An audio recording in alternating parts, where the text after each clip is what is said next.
I'm joined now by Shadow Minister for Indigenous Australians, Linda Burney. Good morning to you, Linda. Good morning, Nat. Should people go to these protests, and if they do, should they be fined? The Prime Minister actually doesn't have the authority to say that people should be fined. That is the responsibility of state and territory premiers and First Ministers. I note that the Premier of South Australia is going to have a high-level discussion with Indigenous people in South Australia. The Northern Territory is handling it in a different way, and the Chief Medical Officer is working with the organisers of the protest. Yeah, I am not about to tell a family that has lost a child to deaths in custody what they should do. But what the Labor Party is saying is that we must heed the health warnings. That is first and foremost. And there are many ways that you can take this issue up.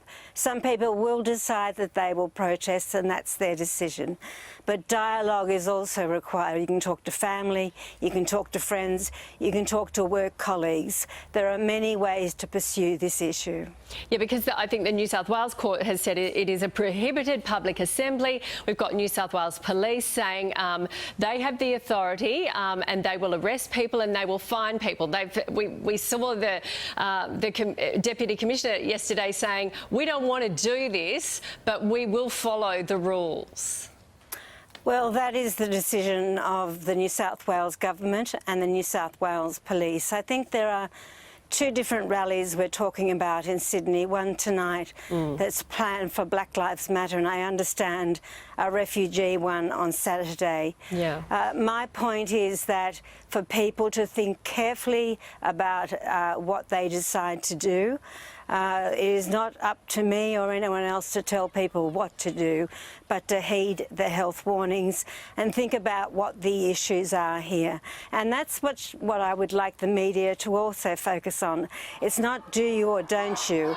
It's actually thinking about deeply what the issues are. And of course, in Australia, it's solidarity with the Floyd family in America, but most importantly, incarceration rates of First Peoples, including children, and of course the number of Aboriginal deaths in custody since the end of the Royal Commission in 1991. Yeah, and you know, we saw that done so well on the field at the MCG last night when both teams took a knee and did that in such a respectful way, didn't we? I want to ask you this.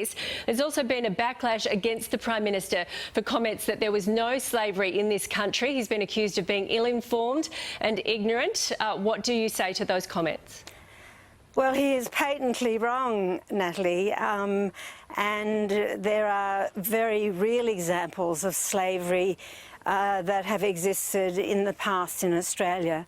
And that's why I argue so strongly that the third component of the Uluru Statement was about a national process of truth-telling. And truth is what liberates a country. Truth is what brings the country together. We only have to look at the blackbirding industry that went on in Australia for many, many years.